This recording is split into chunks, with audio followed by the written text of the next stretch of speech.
میں چھوٹی سی تھی جب میری ماں وفات پا گئی۔ ابا نے کچھ ہی دن بعد دوسری شادی کر لی، کیونکہ میرے سوا ان کا اور کوئی نہ تھا جس پر وہ ذمہ داری ڈال سکتے۔ مجھے سوتیلی ماں کے آنے سے کوئی خاص تکلیف تو نہ ہوئی، لیکن وہ راحت بھی نصیب نہ ہوئی جو ایک بیٹی کو ماں کے گلے لگ کر اپنے دکھ سکھ کہنے سے ملتی ہے۔ انہوں نے کبھی مجھے اپنے ساتھ نہ سلایا۔ خدا نے انہیں بیٹی عطا کی، وہ اسے پیار کرتی، اپنے ساتھ سلاتی، اور میں ترستی آنکھوں سے یہ سب دیکھتی، جیسے پیاسا ٹھنڈے پانی کو دور سے دیکھتا ہے۔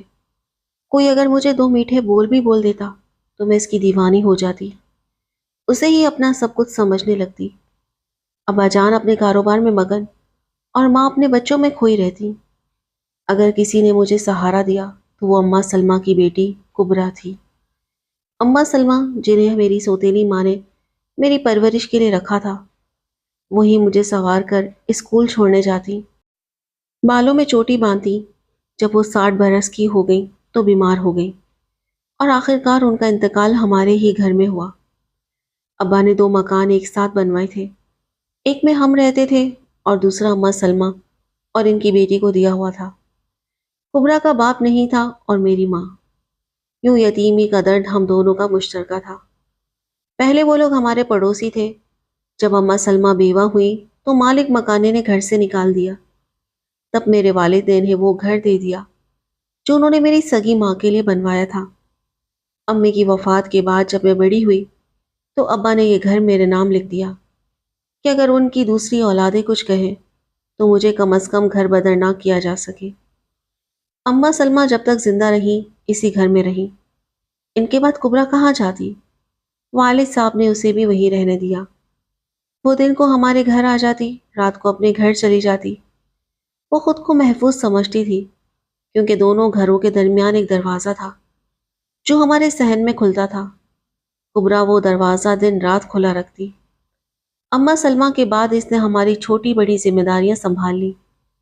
ہم دونوں نے ایک ہی اسکول سے میٹرک کیا تھا۔ میٹرک کے سالانہ امتحانات کے دوران ہی اماں سلمہ کا انتقال ہوا۔ کبرا کا بڑا بھائی شادی شدہ تھا۔ اس کی بیوی نے اماں سلمہ اور کبرا کی زندگی کو پریشان کر رکھا تھا۔ وہ الگ گھر لینا چاہتی تھی، سو اماں سلمہ کے انتقال کے فوراً بعد شوہر کو لے کر چلی گئی۔ یہ بھی نہ سوچا کہ 16 برس کی ایک لڑکی کو تنہا چھوڑ کر جا رہے ہیں۔ میں روزانہ شام کو کبرا کے ساتھ پارک میں سیر کے لیے جاتی تھی۔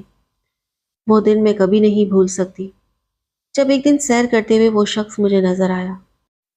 کبرا نے بھی اسے نوٹ کیا اور کہا کہ نمرا دیکھو تو وہ کیسے تمہیں تک رہا ہے۔ میں نے کہا دفع کرو، تکتا رہے۔ جب ہم سیر کے بعد گھر جا رہے تھے تو مجھے معلوم نہ تھا کہ وہ ہمارا پیچھا کر رہا ہے۔ اچانک نظر پڑی تو دیکھا کہ وہ ہاتھ کے اشارے سے خدا حافظ کہہ رہا ہے۔ اگلے دن جب ہم پارک گئیں تو وہ سامنے ہی بیٹھا تھا، ہمیں دیکھ کر کھڑا ہو گیا۔ میں نے توجہ نہ دی اور ملازمہ کے ساتھ چہل قدمی کرتی رہی۔ اب یہی روز کا معمول بن گیا۔ وہ شکل و صورت کا خوش شکل، پرکشش اور کسی اچھے گھرانے کا معلوم ہوتا تھا۔ ایک دن اس نے رستے میں خط پھینکا اور آگے بڑھ گیا۔ میں نے منع کیا مگر کبرا نے وہ خط اٹھا لیا۔ خط میں اس نے میری بہت تعریف کی تھی۔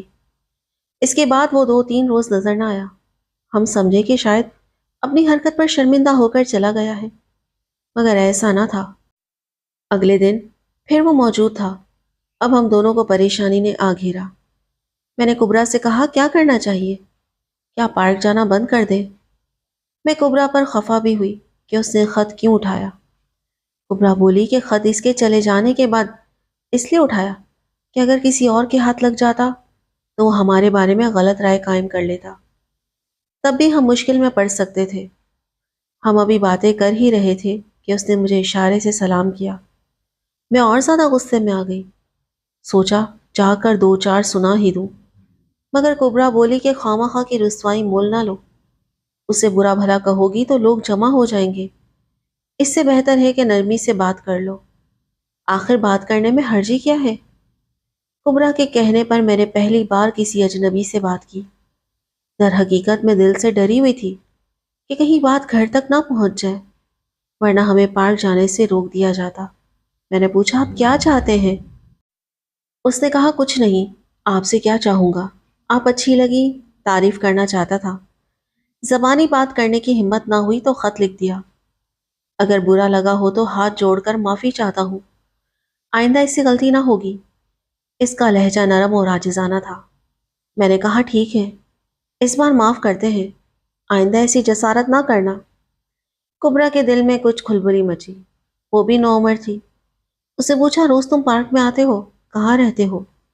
وہ بولا پارک کے قریب، جس سمت آپ کے گھر کا پچھلا دروازہ ہے اسی طرف میرے گھر کا داخلی دروازہ کھلتا ہے۔ میں نے چونک کر کہا لیکن ہمارا دروازہ تو ہمیشہ بند رہتا ہے، ہم نے تو اندر سے تالا لگایا ہوا ہے۔ وہ بولا میں نے کب کہا کہ آپ کا دروازہ کھلا ہوتا ہے؟ میں تو بس آپ کے سوال کا جواب دے رہا تھا کہ میں کہاں رہتا ہوں، لوکیشن بتا رہا تھا۔ میں نے بات ختم کرتے ہوئے کہا اچھا اچھا ٹھیک ہے۔ پھر کبرا سے مخاطب ہو کر کہا چلو کبرا، گھر چلتے ہیں۔ ہمیں پارک تک جانے کی اجازت ضرور تھی کیونکہ وہ گھر کے قریب تھا، ورنہ ہمارے گھر کا ماحول بہت سخت تھا، نماز اور پردے کی سختی سے پابندی تھی۔ میں اور کبرا بھی چادر اوڑھ کر ہی باہر نکلتی۔ ہم پارک کے سوا کہیں اور نہیں جاتی، بازار بھی نہیں، گھر میں ضرورت کی ہر چیز موجود رہتی، باہر جانے کی نوبت کم ہی آتی۔ اگر کبھی جانا بھی ہوتا تو والدہ ہمیں سمجھا دیتی کہ کوئی غلط کام نہیں کرنا۔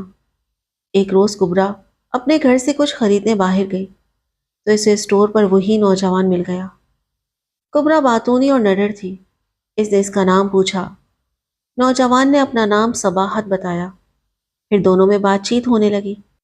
صباحت نے کہا کہ تمہارے اور میرے گھروں کے درمیان تو چند قدموں کا فاصلہ ہے، ایک ہی گلی کا رستہ ہے، اس کے باوجود تمہیں میرے بارے میں کچھ علم نہیں، حالانکہ ہم پڑوسی ہیں اور پڑوسیوں کو ایک دوسرے کے بارے میں معلوم ہونا چاہیے۔ کبرا نے جواب دیا کہ پچھلی گلی والوں سے ہمارا کوئی رابطہ نہیں اور آپ مجھے نئے لگتے ہیں، ورنہ ضرور کبھی آپ کا نام سننے کو ملتا۔ صباحت نے کہا تم ٹھیک کہتی ہو، کافی عرصہ ہو گیا، میرے والدین یہاں سے شفٹ ہو گئے تھے، میں لاہور میں تعلیم حاصل کر رہا تھا، اسی وجہ سے نظر نہیں آتا تھا۔ آج کل میری والدہ اور بہن مجھ سے ملنے آئی ہوئی ہیں، تم ہمارے گھر آ کر ان سے مل سکتی ہو، مجھے خوشی ہوگی۔ کبرا بولی میں تو آ جاؤں گی، اسٹور پر کبھی کبھار ادھر کو سودا سلف لینے آتی ہوں، مگر نمرا نہیں آئے گی، اس کی والدہ سوتیلی ہے اور والد بہت سخت، وہ کہیں آتی جاتی نہیں، بس میرے پاس آ جاتی ہے۔ آخر میرا گھر بھی ان کے ہی والد کا دیا ہوا ہے، ہم اندر سے ہی ایک دوسرے کے گھروں میں آ جا سکتے ہیں۔ ویسے تو میں کھانا ان کے گھر سے کھاتی ہوں، لیکن کبھی کبھار اپنے گھر بھی پکانا پڑتا ہے، تب سودا سلف لینے تمہاری گلی کی طرف آ جاتی ہوں۔ خیر، اس دن کبرا نے صباحت سے بہت سی باتیں کی اور صباحت نے اسے بہن بنا لیا۔ ایک دن کبرا اس کے گھر اس کی والدہ اور بہن سے ملنے بھی گئی، مگر میں نہیں گئی کیونکہ مجھے سوتیلی ماں سے اجازت لینا پڑتی اور میں ان کو صباحت کے بارے میں کچھ بھی بتانا نہیں چاہتی تھی۔ صباحت کی ماں اور بہن چند دن رہ کر واپس چلی گئی۔ کبرا اب ہر کسی کو یہی بتانے لگی کہ صباحت اس کا دور کا رشتہ دار ہے، تاکہ محلے والوں کو اعتراض نہ ہو کہ وہ کیوں صباحت سے بات چیت کرتی ہے۔ محلے کے پرانے لوگ صباحت کے خاندان کو جانتے تھے، اس لیے اگر کبھی کسی نے کبرا اور صباحت کو اسٹور پر بات کرتے دیکھ بھی لیا تو کسی نے اعتراض نہیں کیا۔ کبرا نیک چلن اور باوقار لڑکی تھی، سب اس کی عزت کرتے اور خیال بھی رکھتے۔ ایک دن صباحت نے اسے قائل کر لیا کہ وہ کسی طرح میری اس کے ساتھ ملاقات کرا دے۔ کبرا نے کہا نمرا، آج کی چائے تم میرے ساتھ میرے گھر پر پیو گی، میں خاص طور پر تمہارے لیے چائے بناؤں گی۔ وہ پہلے بھی کبھی کبھی میرے لیے پسندیدہ چیزیں بناتی تو مجھے اپنے گھر لے جاتی تھی، مگر اس بار مجھے حیرت ہوئی جب اس نے بتایا کہ اس نے صباحت کو بھی اپنے گھر بلایا ہوا ہے۔ مجھے اس سے یہ توقع نہیں تھی۔ وہ بولی آج امی کی برسی ہے اور صباحت امی کے رشتے میں بھتیجے ہوتے ہیں۔ مجھے تو پہلے نہیں پتا تھا، لیکن جب ان کی والدہ سے ملی تو انہوں نے یہ بات بتائی۔ میں نے سوچا کہ آج امی کی برسی ہے، تمہیں اور صباحت کو بلا لوں، کیا تمہیں یہ بات اچھی نہیں لگی؟ میں نے کہا تم اپنے کسی بھی رشتہ دار کو بلا سکتی ہو، اماں سلمہ کی زندگی میں بھی ان کے رشتہ دار آتے جاتے تھے، میرے والدین نے کبھی اعتراض نہیں کیا، لیکن تم اب اکیلی رہتی ہو تو جس کو بھی بلاؤ، امی میری سوتیلی ماں کو ضرور بتا دیا کرو تاکہ بعد میں معلوم ہونے پر وہ ناراض نہ ہو۔ تم محسوس نہ کرنا، مگر مجھے نہیں لگتا کہ میرے والدین اس بات کی اجازت دیں گے کہ تمہارے کزن تم سے ملنے آیا کریں۔ کبرا نے کہا ہر روز تو نہیں آئیں گے، بس آج بلایا ہے۔ میں خاموش ہو گئی کیونکہ وہ ہر قدم پر میرا ساتھ دیتی تھی، لہٰذا مجھے بھی اس کا ساتھ دینا ہی تھا۔ اتنے میں صباحت آ گیا۔ وہ گھر کے عقبی دروازے سے آیا تھا۔ میں وہاں تھوڑی دیر بیٹھی رہی۔ صباحت کبرا سے باتیں کرتا رہا۔ وہ اسے بہن کہہ کر مخاطب تھا۔ اس کا انداز دل نشین اور دل موہ لینے والا تھا۔ اس روز کے بعد سے وہ مجھے اچھا لگنے لگا۔ ہم پارک میں ملتے، باتیں کرتے، میں دن رات اسی کے بارے میں سوچنے لگی۔ لیکن گھر والوں کا ڈر ہر وقت دل میں رہتا۔ نوخیز لڑکیوں کی محبت کی کہانیاں کچھ اسی طرح شروع ہوتی ہیں، اور میں تو ویسے بھی محبت کو ترسی ہوئی ایک یتیم لڑکی تھی۔ جب کبھی میں ڈرتی اور گھبراتی تو کبرا مجھے حوصلہ دیتی کہ پارک میں کھلی جگہ میں دو چار باتیں کرنا کوئی جرم نہیں، پھر کیوں ڈرتی ہو؟ اگر تم پر کوئی بات آئی تو میں خود پر لے لوں گی۔ کئی دن صباحت پارک نہیں آیا تو مجھے پریشانی ہونے لگی۔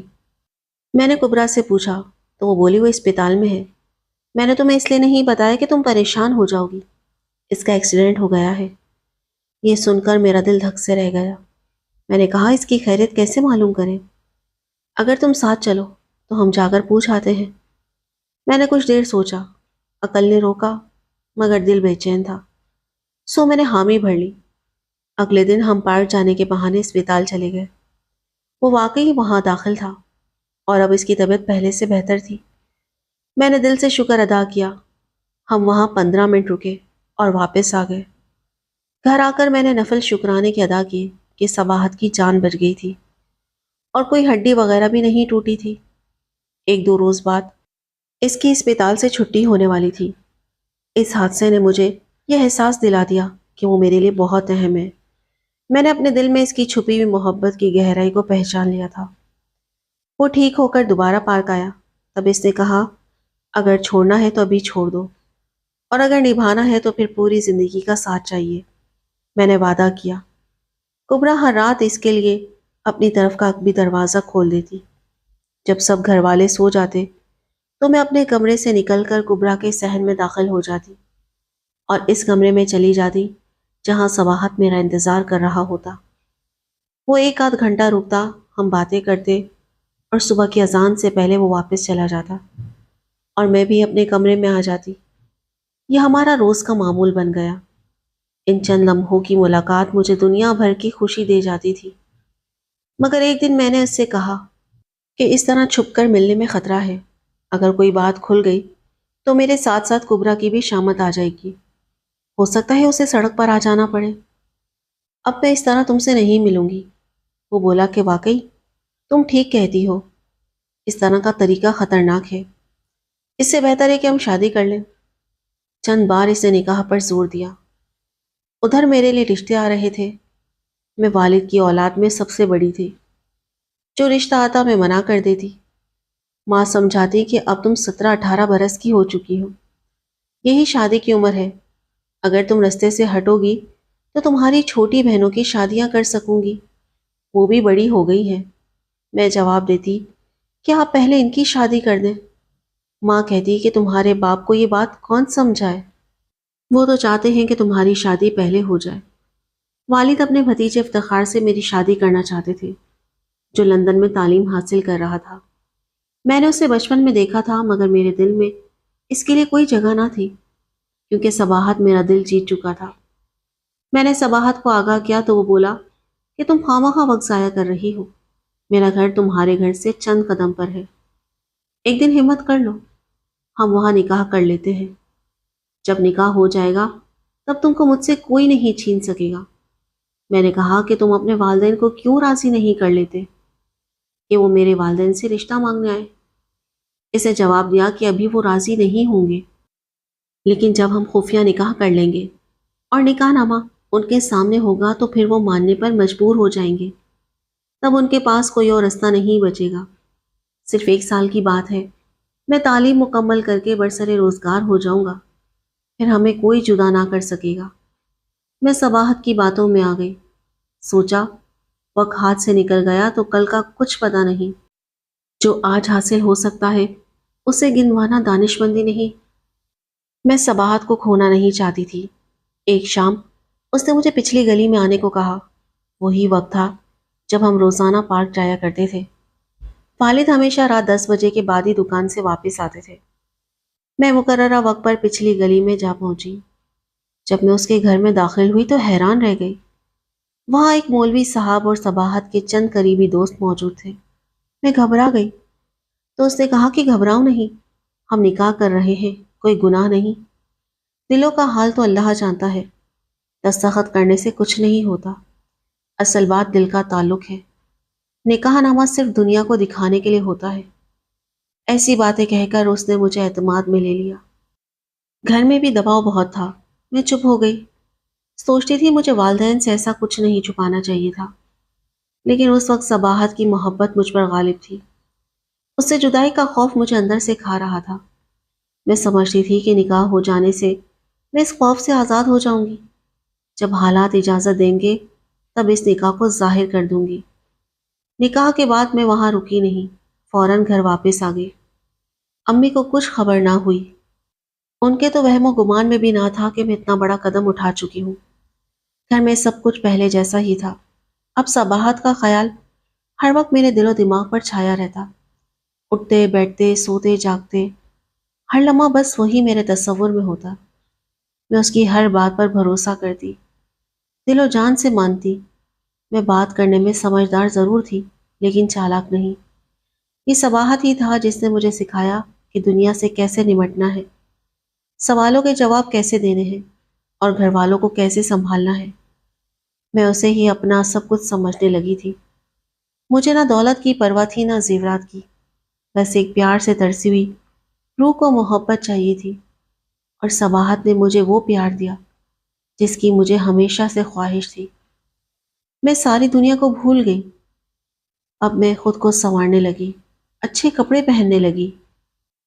جب بھی موقع ملتا کبرا کے گھر سے عقبی دروازے سے نکلتی اور صباحت کے گھر چلی جاتی. کبھی وہ کبرا کے گھر پر میرا انتظار کرتا. اسی طرح ایک سال گزر گیا. خدا کی کرنی 1 سال بعد والد صاحب کو دل کا دورہ پڑا اور ان کا انتقال ہو گیا. میں بہت دکھی ہوئی لیکن ایک گونا سکون بھی تھا کہ میں لاوارث نہیں ہوں. صباحت میرا شوہر ہے، میرے ساتھ ہے. میں کسی بھی وقت امی کو اس حقیقت سے آگاہ کر سکتی تھی کہ میں شادی شدہ ہوں، لیکن اس بات کو ظاہر کرنے سے صباحت نے مجھے روکا ہوا تھا. وہ کہتا تھا کہ ابھی مناسب وقت نہیں آیا، تھوڑا سا اور صبر کر لو. لیکن میں ادھوری زندگی نہیں چاہتی تھی. میرا دل چاہتا تھا کہ صباحت میرے ساتھ صرف 2 گھنٹے کا ساتھ نہ رکھے بلکہ ایک مکمل گھریلو زندگی گزارے. رفتہ رفتہ صباحت کی توجہ کم ہونے لگی تو میں وہم میں مبتلا رہنے لگی. اب وہ گجرا والا چلا جاتا اور مہینے بعد آتا. 2 ایک دن رہ کر پھر چلا جاتا. میرا دل اداس ہو جاتا. امی کو اب میری فکر نہیں رہی تھی، انہیں اپنی چھوٹی بیٹیوں کی شادی کی فکر تھی. ادھر میرا جیون مجھے ویران لگنے لگا تھا. جب صباحت آتا تو میں اپنے ہاتھوں سے کھانا بناتی. وہ کھانے کی تعریف کرتا، میں خوش ہو جاتی. لیکن یہ خوشی عارضی ہوتی. 2 3 دن بعد وہ واپس چلا جاتا اور میں پھر انتظار کی آگ میں جلتی رہتی. اسی طرح ایک اور سال بیت گیا. مجھے اس کے رویے سے دکھ ہونے لگا. دل ہی دل میں خطرہ محسوس کرتی تھی. اس کے سلوک کا گلہ تو بہت تھا مگر کبھی زبان پر نہ لا سکی کہ میں اندر سے ٹوٹ رہی ہوں. میرے چہرے کی رونق ختم ہو گئی تھی. میں اپنے آپ کو اور اس کو لوگوں سے چھپاتے چھپاتے تھک چکی تھی. کتنی عجیب زندگی تھی میری. اب سمجھ آئی کہ خفیہ نکاح کی کوئی اہمیت نہیں ہوتی. جب میں یہ بات کہتی تو وہ تسلی دیتا کہ حوصلہ رکھو، جلد سب کو بتا دوں گا کہ تم میری بیوی ہو. وہ کہتا کچھ مجبوریاں ہیں، بس میں اس دھوکے میں زندہ رہی. میں کر بھی کیا سکتی تھی؟ جس شخص کو تن من سے اپنا چکی تھی اس کے سوا کسی اور کا تصور بھی نہ تھا. یوں میں خود فریبی میں زندگی گزارتی رہی. زندگی کے 10 برس چھپ چھپ کر سہم سہم کر گزر گئے. ایک ایک کر کے میری بہنوں کی شادیاں ہو گئی. اب صرف میں ہی امی کے پاس رہ گئی تھی. بھائی تعلیم مکمل کر کے بیرون ملک جا چکا تھا. صباحت جب بھی آتا